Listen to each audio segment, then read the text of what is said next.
in the hunt. And in the NFC, also 3 teams into the postseason as it stands right now. But the Chicago Bears on the outside looking in could get some help if the 49ers pull off a win over the Cardinals on Saturday. Okay, back here with Terrell Davis and Brian Baldinger. It's Christmas Eve, right? We're in the giving spirit, the holiday spirit. So, and to make this more authentic, this actually looks like I wrapped these helmets here. So I'm going to unwrap some of these, and you guys are going to tell me whether this team's going to make the playoffs or not. Let's start here with the Baltimore Ravens. Oh. Okay, TD, what do you got? Ravens get in? Oh, absolutely they get in. The Ravens are you see that fire right there between us? They're about as hot as that fire that you have on that picture there. You know, they finish up with the Giants and the Bengals, and I think they'll get to 11-5, and they'll jump the Miami Dolphins, who I think would finish at 10-6.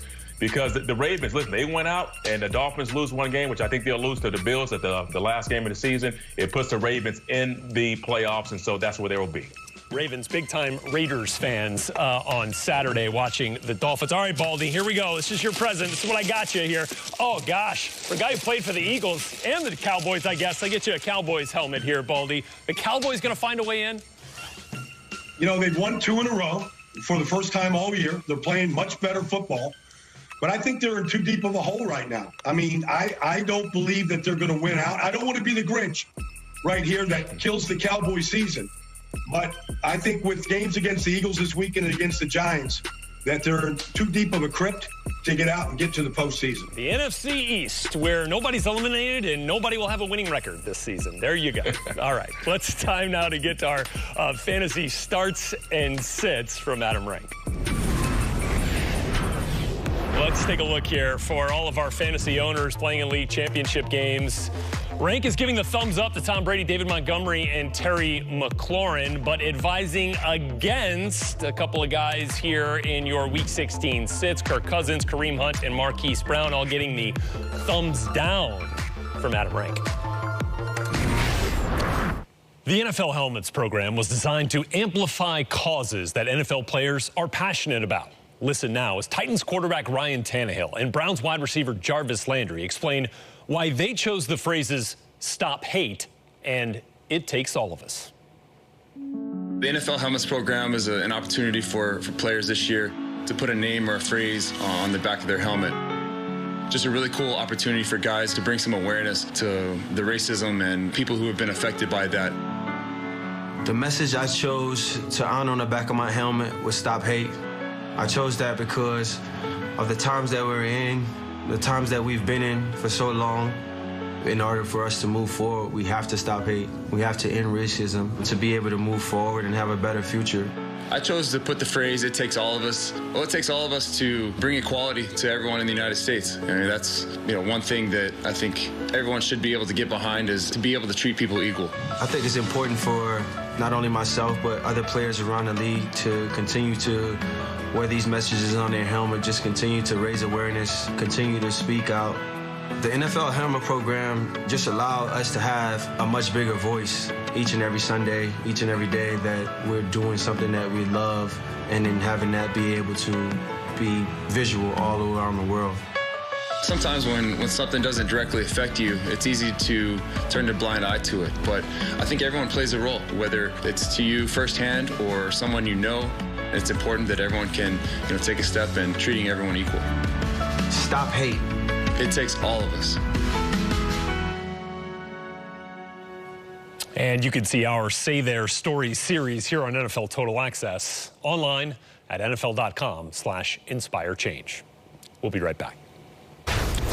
The Indianapolis Colts are currently in the playoff picture in the AFC with the number 6 seed. They're tied on record with the division-leading Titans at 10-4, which, of course, is quite the turnaround from a losing season in 2019 after the surprise retirement of quarterback Andrew Luck. And ahead of this week's matchup with Pittsburgh, our Stacey Dales catching up with Colts owner Jim Irsay, who did not hold back on what's made this 2020 season special for Indy.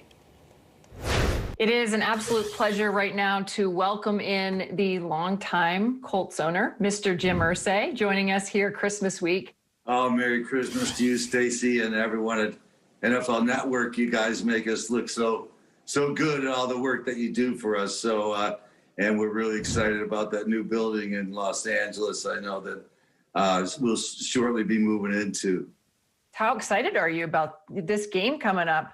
Shoot, what a matchup we have between the Steelers and the Indianapolis Colts. I have a special feeling about this team. I really do. I think it's the most complete team in the league. I believe that. I mean, there's other teams that players at other positions that may be greater, so to speak. But as you know, the three phases of the game, special teams, defense, offense, and you put it all together, I really, really love this football team. Has Phillip Rivers given you a bolo tie yet, Mr. Irsay? Has he given you any type of a wardrobe piece to add to your already impeccable wardrobe? Not yet. I mean, he's given me some certificates at Chick-fil-A. I mean, that's where he went to on his birthday with his 9 kids and his wife to celebrate. So I'm set there, but he's been a difference for us, Stacey. He's been the type of player that's come in and really changed things. And I always knew from his temperament, his competitiveness, his leadership, his ability to be a coach on the field would make that difference. And, you know, big credit to Jacoby Brissett, too, for just being such a great teammate. And they've been a great 1-2 punch. As you know, Jacoby's come in on short yardage and really has cut a niche in helping this football team, and the guys rally behind him, both guys. I can't help but to have seen your tweets. I mean, you're a little ticked off, right? No Pro Bowl nod for this individual. Watson dancing to the outside and tripped up and goes down. DeForest Buckner. He's our T-Rex, okay? I mean, he's the T-Rex. I mean, you know, trust me, when you're in a huddle and you see a guy like that next to you, you're going like, it's cool. This play's going to be okay. And I'm a really good player, by the way, because that guy's over there, you know. And to see someone 600, 300 pounds who moves like a small linebacker or safety, it's remarkable. Hopefully he'll do what Darius did and not make Pro Bowl, but he'll make All Pro, because I can't imagine him not making All Pro. Yeah. Hopefully we'll have a little bit more centered thinking, whatever you want to say, when it comes to that selection. Been an emotional week, of course, the passing on December 21st, as we learned it, of Kevin Green, the legendary Kevin Green, one of the greatest pass rushers that we've ever seen, and somebody that you developed a very strong kinship with, even over the most recent years. Just what emotions have you been going through?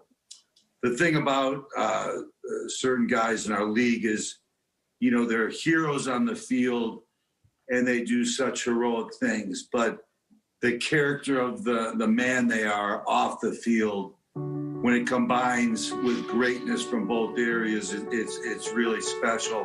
His enthusiasm for life, I guess that's one of the things that really drives my soul so much, are the people that have this enthusiasm for life.